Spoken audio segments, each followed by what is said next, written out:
किसान भाई नमस्कार, मैं पुनीत सिसोदिया। किसान भाई अब हम जो फसलें लगाने वाले हैं जैसे कि पत्ता गोभी, फूल गोभी या अन्य कोई भी पत्ता वर्गीय जो फसलें हम लगाते हैं या और भी कोई फसलें हमने लगाई हुई हैं, तो इस समय में हमें इल्लियों का प्रकोप उन फसलों पे काफ़ी ज़्यादा देखने को मिलता है। तो आज की इस वीडियो में हम आपको इल्लियों के लिए एक बेहद इफेक्टिव दवा के बारे में, इंसेक्टिसाइड के बारे में बताने वाले हैं, जो सस्ता भी पड़ता है और बहुत ही इफेक्टिव तरीके से किसी भी तरह की इल्ली का प्रकोप आपकी फसल में है तो उसको बेहद ही इफेक्टिव तरीके से कंट्रोल करता है। तो आज जो हम बात करने वाले हैं वो करने वाले हैं यूपीएल कंपनी के एटाब्रॉन इंसेक्टिसाइड के बारे में। देखिए, एटाब्रॉन इंसेक्टिसाइड जो है बेहद ही इफेक्टिव है और इसका जो मोड ऑफ एक्शन है बेहद ही यूनिक एक्शन इसका होता है और इसके क्या क्या बेनिफिट होते हैं इसके बारे में डिटेल में हम इस वीडियो में समझने वाले हैं। वीडियो अच्छा लगे तो लाइक कीजिएगा, अच्छा ना लगे तो आप इसे डिसलाइक भी कर सकते हैं। और यदि आप हमारे चैनल पर नए हैं, हमारी जो वीडियोज आपको अच्छी लगती हैं, आपके किसी काम की होती हैं, तो आप हमारे चैनल को सब्सक्राइब करके हमसे जुड़ भी सकते हैं। तो चलिए जानते हैं एटाब्रॉन इंसेक्टिसाइड के बारे में डिटेल में। देखिए, यदि हम एटाब्रॉन इंसेक्टिसाइड के अंदर टेक्निकल की बात करें तो इसके अंदर जो टेक्निकल होता है वो होता है क्लोरफ्लूजुरॉन 5.4% इसी फॉर्म में हमें देखने को मिलता है। देखिए, इसका जो मोड ऑफ एक्शन होता है बेहद ही इफेक्टिव होता है, बेहद ही यूनिक होता है, तो वो हम आगे डिटेल में समझेंगे।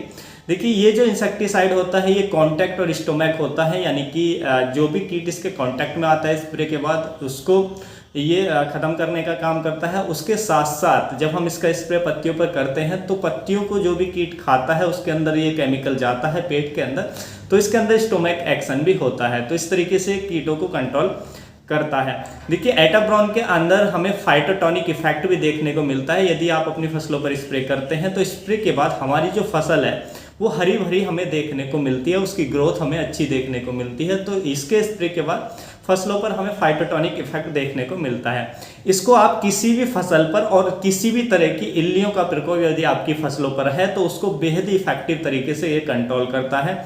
एटाब्रॉन जो यूपीएल का है ये सस्ता भी है और बहुत ही अच्छा भी काम करता है। जो हमारी इल्ली हैं, किसी भी प्रकार की इल्ली हैं और कोई भी आपकी फसल है, फल वाले पौधे हैं, तो उन पर आप बेहद ही आसानी से स्प्रे कर सकते हैं। बहुत ही अच्छा रिजल्ट ये आपको देता है। एटाब्रॉन इंसेक्टिसाइड के यदि हम मोड ऑफ एक्शन की बात करें कि ये इल्लियों पर कैसे काम करता है, तो उसको समझने से पहले आपको इल्लियों को समझना पड़ेगा। तो देखिए, आप जानते हैं कोई भी इल्ली हो उसकी 4 अवस्थाएं होती हैं, उसका जो जीवन चक्र होता है 4 अवस्थाओं से होकर गुजरता है। पहला होता है एडल्ट, जिसको हम तितली कहते हैं, आप देखते होंगे। तो एक एडल्ट होता है। एडल्ट क्या करता है? एग देता है। एडल्ट से क्या करता है? अंडे देता है। तो दूसरी अवस्था होगी एग। तीसरा क्या है? एग से क्या निकलता है? अंडों से लार्वा निकलता है हैचिंग होने के बाद। तो तीसरी अवस्था होती है इसकी लार्वा।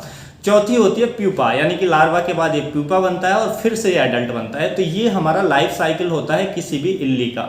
तो देखिए, इल्ली का जो लार्वा अवस्था होती है यही हमारी फसलों को नुकसान पहुंचाती है। ना तो जो एडल्ट होता है वो हमारी फसल को खाता है, ना ही अंडे खाते हैं, और ना ही जो प्यूपा होता है वो हमारी फसल को खाकर नुकसान पहुंचाता है। तो डायरेक्टली कोई भी हमारी फसल को नुकसान नहीं पहुंचाते, लेकिन इनडायरेक्ट नुकसान पहुंचाते हैं, क्योंकि ये जो एडल्ट होता है वो अंडे देता है, अंडे से लार्वा निकलता है, तो लार्वा हमारी फसल को खाकर नुकसान पहुंचाता है। तो सबसे जो हमारी फसलों के लिए नुकसानदेह होता है वो लार्वा होता है।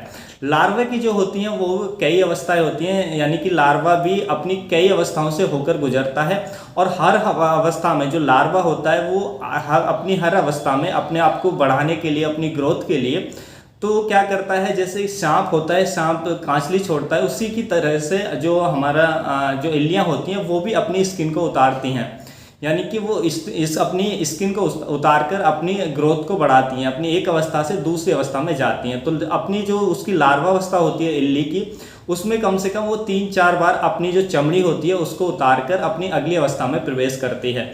तो देखिए, एटाब्रॉन क्या करता है, जब हम एटाब्रॉन इंसेक्टिसाइड का स्प्रे करते हैं तो जो इल्लियाँ होती हैं वो इल्लियों के अंदर जाकर इल्लियों की जो कोशिका तंत्रिकाएं होती हैं, जो उसकी चमड़ी बनाने वाली कोशिका तंत्र होता है, उसको ये डैमेज कर देता है, जिससे इल्लियां चमड़ी नहीं बना पाती हैं।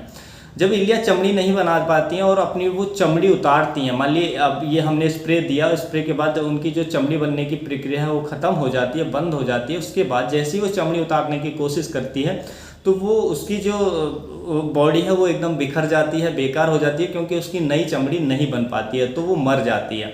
और यदि वो चमड़ी नहीं बदलेगी तो अपनी दूसरी अवस्था में नहीं जा पाएगी। तो ये एक सामान्य प्रक्रिया होती है, उसको अपनी चमड़ी बदलनी ही होती है।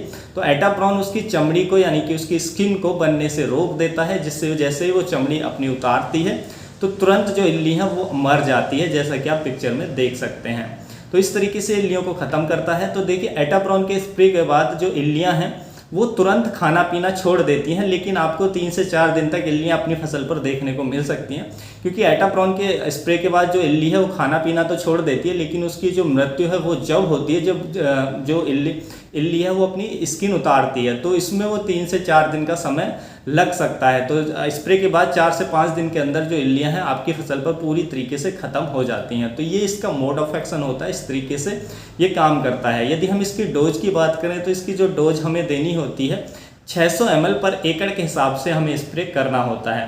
देखिए एटाप्रॉन में एक खास बात ये भी है कि आप इसको किसी भी समय स्प्रे कर सकते हैं, हाई टेम्परेचर हो या कम टेम्परेचर हो, तो ये इसका जो रिजल्ट है वो अच्छा ही देखने को मिलता है। जैसे कि बहुत से जो कीटनाशक होते हैं वो हाई टेम्परेचर में हमें अच्छा रिजल्ट नहीं दे पाते हैं, लेकिन एटाप्रॉन के साथ ऐसा नहीं है। हाई टेम्परेचर में भी आप इसका स्प्रे करते हैं तो अच्छा ही रिजल्ट देखने को हमें मिलता है। वैसे हमें इसका जो स्प्रे करना होता है इवनिंग में करें या मॉर्निंग में करें, तो सबसे अच्छा टाइम इवनिंग का होता है। तो इवनिंग में आप स्प्रे इसका ले सकते हैं। तो काफ़ी अच्छा ये एटाप्रॉन है, आप किसी भी फसल पर इल्लियों की रोकथाम के लिए इसका बेझिझक स्प्रे कर सकते हैं। एक और सावधानी आपको रखनी चाहिए कि किसी भी इंसेक्टिसाइड का हमें लगातार उपयोग नहीं करना चाहिए। वही एटाप्रॉन के साथ भी है, यदि आप लगातार इसकी का उपयोग करते रहेंगे तो क्या है, रेजिस्टेंस डेवलप हो जाती है कीट के अंदर, तो फिर उसका उतना अच्छा रिजल्ट देखने को नहीं मिलता। इसलिए बीच बीच में आप दूसरा इंसेक्टिसाइड भी यूज करते रहें, तो इससे आपको अच्छे रिजल्ट देखने को मिलेंगे। तो किसान भाइयों यही थी आज की जानकारी अच्छी लगी तो वीडियो को लाइक करें, अन्य फार्मर के साथ इसको शेयर जरूर करें ताकि उन तक भी ये जानकारी पहुंच सके। मिलता हूं आपको नेक्स्ट वीडियो में नई जानकारी के साथ, तब तक के लिए आप अपना ख्याल रखें। धन्यवाद।